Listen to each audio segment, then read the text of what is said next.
હોય તો એ મુંબઈનો વરસાદ જોવા જેવો હોય છે, પણ મુંબઈમાં જ્યારે પણ વરસાદ વરસતો હોય છે લોકો વરસાદની તો મજા માણે છે, પણ સાથે સાથે બીએમસીને ભાંડતા પણ હોય છે. અને કેમ એ દ્રશ્યો અત્યારે દેખાઈ રહ્યા છે. અંકિત મારી સાથે છે. અંકિત પાસેથી જાણીએ મુંબઈના કયા વિસ્તારમાં ક્યાં કેવો વરસાદ, ક્યાં લોકોમાં ખુશી અને ક્યાં તકલીફ. બિલકુલ ખુશી તો લગભગ ક્યાંય નથી જોવા મળી રહી, કારણ કે પરિસ્થિતિ એવી મુંબઈમાં અત્યારે જોવા મળી રહી છે. દમદાર વાપસી ફરી એકવાર મુંબઈમાં થઈ છે ને તેના કારણે અલગ અલગ વિસ્તારો જે છે તે અલગ અલગ વિસ્તારોમાં પાણી ભરાઈ ગયેલા જોવા મળી રહ્યા છે. સ્થિતિ એટલી વિકટ થઈ છે કે અંધેરીમાં જે સબવે સ્ટેશન આવેલું છે તે સબવે સ્ટેશન આખું બંધ કરી દેવામાં આવ્યું, કારણ કે ત્યાં પાણી ભરાઈ ગયું હતું અને યાતાયાત ત્યાં થઈ શકે તેવો નહોતો. તેના કારણે આખું સ્ટેશન બંધ કરી દેવાની ફરજ પડી હતી.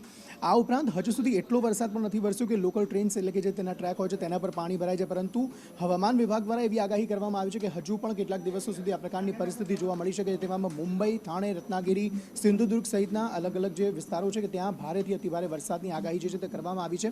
અલગ અલગ વિસ્તારો જો આપ જોશો તો કેટલાક લોકોના ઘરોમાં પાણી ઘૂસી ગયા છે અને આ પરિસ્થિતિ ખૂબ જ સામાન્ય છે, કારણ કે દર વખતે ત્યાં જ્યારે વરસાદ પડે છે મુંબઈમાં ત્યારે અલગ અલગ વિસ્તારોમાં આટલા પાણી ભરાઈ જાય છે, પરંતુ દર વખતે જે મહાનગરપાલિકા છે તેની કામગીરી પર અનેક સવાલો ઉઠે છે અને ત્યાં પણ પ્રી મોન્સૂનની કામગીરી જેમ ગુજરાતમાં આપણે પાલિકાને દોષનો ટોપલો આપતા હોઈએ છીએ, તે જ રીતે ત્યાં પણ એ સવાલ ત્યાં આગળ થાય છે કે પ્રી મોન્સૂન કામગીરી આખરે થાય છે કે નથી થતી.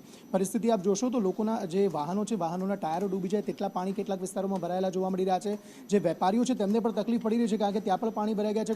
કોઈ વસ્તુ લેવા માટે કોઈ ગ્રાહક ત્યાં પહોંચતું નથી અને તેના કારણે પરિસ્થિતિ વધુ વિકટ છે અને હજુ પણ કેટલાક દિવસો સુધી આ પ્રકારની સ્થિતિ ત્યાં રહી શકે છે. બિલકુલ, અને હજી પરિસ્થિતિ કદાચ વિકટ પણ બની શકે છે ને એનું કારણ એ છે કે 23 થી 25 વચ્ચે મુંબઈમાં હજી પણ ભારે વરસાદની આગાહી છે અને એની સાથે સાથે હાઈટાઈડની પણ આગાહી કરવામાં આવી છે. સાથે જ ગુજરાતમાં પણ ભારે વરસાદની આગાહી કેટલાક ભાગોમાં હવામાન વિભાગ દ્વારા કરવામાં આવી છે અને એની સાથે સાથે હવામાન શાસ્ત્રી અંબાલાલ કાકા પણ કહી રહ્યા છે કે 23-24 જુલાઈ સુધી ગુજરાતમાં ભારે વરસાદ વરસી શકે છે. ક્યાં કેવો વરસાદ વરસી શકે છે, શું કહે છે અંબાલાલ કાકા, જોઈએ. તારીખ 21, 22, 23માં પણ રાજ્યના ઘણા ભાગમાં વરસાદ થવાની શક્યતા છે. દક્ષિણ ગુજરાતના ભાગોમાં વરસાદ થવાની શક્યતા છે. દક્ષિણ સૌરાષ્ટ્રના ભાગોમાં પણ વરસાદ થવાની શક્યતા છે. આ ઉપરાંત ઉત્તર મધ્ય પૂર્વ ગુજરાત અને કચ્છના ભાગો તેમજ સૌરાષ્ટ્રના અન્ય ભાગોમાં પણ વરસાદ થવાની શક્યતા છે. કેટલાક ભાગમાં ભારે વરસાદ થવાની શક્યતા છે.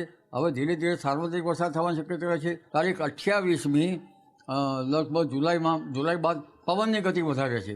કેટલાક ભાગમાં પવનની જે આંચકાનો પવન છે એ 50 કિલોમીટર, કેટલાક ભાગમાં 60 કિલોમીટરની ઝડપનો થઈ શકે. બીજી તારીખ 4 થી 8 ઓગસ્ટમાં એક બીજી સિસ્ટમ પણ છે અને આ સિસ્ટમ પણ ગુજરાતમાં તારીખ 6 થી 10 ઓગસ્ટમાં વરસાદ લાવી શકે તેમ છે. ઓગસ્ટમાં સારો વરસાદ